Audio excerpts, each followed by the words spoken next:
Welcome you all to this section. Today we are going to discuss about the rotary pumps. Okay, in the previous class what we were discussing? So we were discussing about the reciprocating pump, and this section is to be discussed. We are going to discuss about the rotary pumps. You can see this is for your course outcome 4. Okay. So rotary pumps actually the positive displacement type, and they can be used at high pressure. They have high pressure and high efficiency, and the liquid should be free of fluids. And the main advantage what we have in the case of rotary pump is that they can handle viscous fluids, and their applications will be found in the oil burners, soaps and cosmetics, sugars, syrups and molasses, dyes, ink, bleachers, vegetable and mineral oils. Okay, so we will be using this in the case, this rotary pump in the cases where we have high viscous fluids. Okay, please you can see the gear pump. So how it is being operated, now we'll see that. So gears will be creating voids in the sense some gaps. When they are not out of mesh, what happens? There will be a small voids or small spaces, and the liquid will be entering into these voids. As the gear comes back into this mesh position, what will happen? The volume will be reduced and the liquid will be forced out of the discharge port. You can see, please see the diagram. You see that when it is not in mesh position, a cavity or something, a gap is being formed and the liquid is being entering, and in the mesh position it is being discharged into the discharge port. Okay, the next slide also you can see there is an animation which is describing how the liquid is being forced. As the teeth is coming out of mesh, what will happen? The liquid will be flowing into the pump and it will be carried between the teeth and the casing to the discharge side of the pump. Okay, and when the teeth when it is coming back to the mesh position, the liquid will be forced out of the discharge port. So this is the operation. This is the some details regarding the operation of the gear pump. Please see the diagram. This is an animation of your gear pump, how it is working. Okay. So normally we do have two types of gear pumps. Okay. So one is external gear pump and actually internal gear pump. So I'll just explain what is external gear pumps. Actually in the case of external gear pump, so these pumps are external gear pumps, you can see here. These pumps are solid in size with a simple design. And these, what will happen actually, what will happen here, you can see that they are sufficient to distribute high capacities because of the huge outlets. Okay, they do have huge outlets, and it manages the pressure like low, medium, otherwise high. Whatever be the pressure it can handle, and the shaft support as well as close tolerance on both the surface of the gears.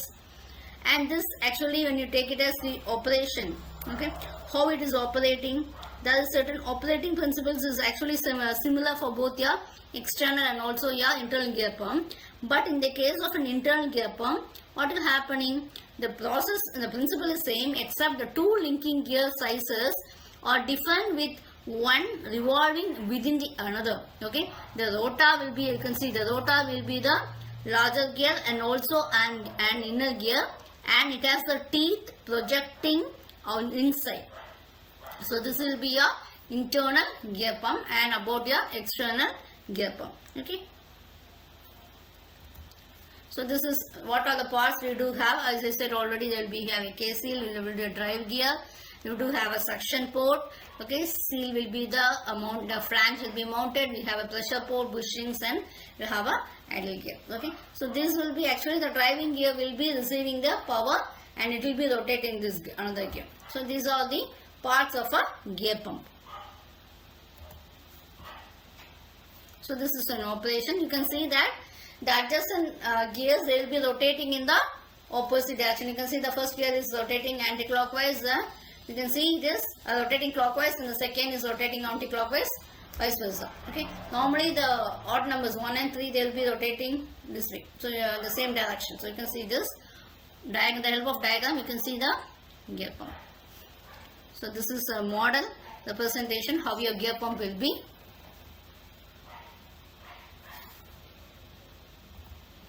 Okay, next one is a Garrotta pump. What it is actually? It's actually, it uses a tricoidal inner rotor. You can see that it uses a tricoidal inner rotor and an outside rotor formed by a circle with intersecting circular arcs. It will have intersecting circular arcs as shown in the diagram. High pressure gas will enters the intake, okay, enters, and it will push against the inner and the outer rotors, causing both to rotate as the volume between the inner rotor and the outer rotor is increasing. Okay, so this will be about the operation of a Garotar pump. So this you can see the various models of Garotar pumps. Next we are going to see about low pumps. So what is meant by low pump actually? The fluid is carried, you can see please see here, the fluid will be carried between the rotor teeth and the pumping chamber, and the rotor surface will create continuous sealing. So rotors will include biving, tri-lobe, and also it can be of multi-lobe configurations. So the pumping action of the rotary lobe principle, what it is actually, what happens here is, it is being, we can see that the pumping action is generated by the counter rotation of the two pumping elements or rotors within a chamber. So that is we call it as a rotor case. Okay, as the rotor pass the suction, as the rotor is passing the suction port, the cavity generated increases, creating a pressure decrease. Okay, which will induce the pumped medium to flow into the rotor case. So this is the operation of your low pumps. Okay, you can see this is what I told you. How it is actually, you can see that it is being, see that the principle how it is. Actually the pumping action is being generated by the counter rotation of the two pumping elements. Rotors will be rotated here within a chamber. This is your rotor case. Okay, so as the rotors pass the suction port, what will happen? As the rotors are passing the suction port, the cavity will be increasing, so creating a pressure decrease which will induce the pumped medium to flow into the rotor case. Okay, so where you can use your low pump, an early example is a roots blower you can say. It is actually a model. Okay, but nowadays you can see normally in blast furnaces also this principle has been used and all.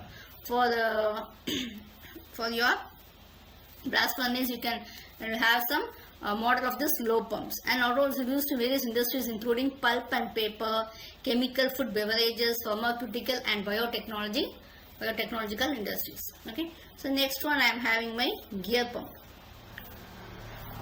Screw pump. Okay, screw pump. So what it is actually a screw pump? A screw pump will be carrying fluid into the space between the screw threads. So that is we call it as a screw pump. See, you can see the diagram. When you can the space between the screw threads, you will have some space, and between that your fluid will be carried. The fluid is displaced axially as the screws are being meshed. Okay, so when they are meshed, the fluid will be displaced axially. So we can see that next one will be a cam pump. Cam pump actually the water is sucked in during the counterclockwise rotation of the cam, and the apex of the cam is at the top, displacing the follower blade to maximum. At current position, the whole cavity is being, you can see that the current whole cavity is being filled with water. What will happen? Now what happens actually? Now the suction process will be completed, and further advancements of the cam will push the water out of the this member with the help of an outlet port, and which will be connected to the delivery pipe. You can see that here how it is, isn't it? As I told already, displacing the follower blade will be to the maximum. So what happens here? You can see the liquid is being forced. Okay, this is the operation of your cam pump. Next one we have it as your van pump. Okay, so van pump actually what it is, the vans are in the slots of the rotor. So rotor spin, centrifugal force, what will happen? The rotor spins will be, there will be centrifugal force which pushes the vans out to touch the casing where they trap, and they will be propelled in the fluid. Okay, so I will be just explaining. These vans or blades will be fit within the slots of the impeller. You please see this, and as the rotor is rotating, and your fluid will be, what will happen as the rotor is rotating, the fluid will be entering into the pump, and by the centrifugal force, hydraulic pressure, and a push, all rods will be pushing the vanes into the walls of the housing. Okay, so fluid will enter the packets created by the vanes, rotor cam and the side plate. Right, it is actually a type of positive displacement pump which is using the back-forth motion of the rectangular shaped vanes inside slots to move the fluids. And actually we do have two types, isn't it? What are they? Unbalanced and also balanced. So what is actually the unbalanced vane pump will have used for fixed delivery. Okay, so the rotor will be rotating inside the cam ring, and each radial slot will have a vane which is free to slide in or out of this slot due to centrifugal force. Okay, so that will be a vane pump unbalanced. Okay, this we can about this unbalanced. And what difference we do have actually? The balanced design vane pumps or a fixed displacement. Okay, or an unbalanced design can be either built-in, either fixed, or it can be a variable displacement pump. That is the main difference between the unbalanced vane pump and the balanced vane pump. You can see the operation of your unbalanced vane pump. Next one, you do have a swash plate cut section, isn't it? What is actually a swash plate? Actually, what is the use of a swash plate?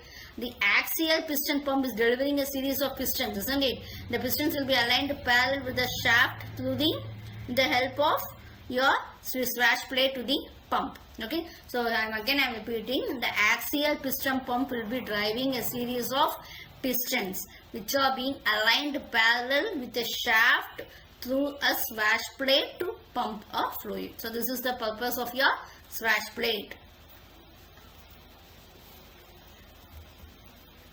So this axial, you can see the model, you can see that an axial piston pump is a positive displacement pump, as you see, that has a number of pistons in a circular array. You may have a number of pistons in a circular array within a cylindrical block. Okay, it can be also used as a standalone pump. Next one is here, as I told already, this is an axial type swash plate. I was explaining the use of swash plate in the previous slide itself. Okay, so there is actually next one, piston pump with axial type oval plate. What is actually oval plate piston pump, or also it will call as oval pump, is a specifically used pump ideal for applications that require a great deal of pressure. Okay, this is used only when we require high deal of pressure only. So some bubble pumps can handle up to 10,000 psi or more. So that is very different model. Okay.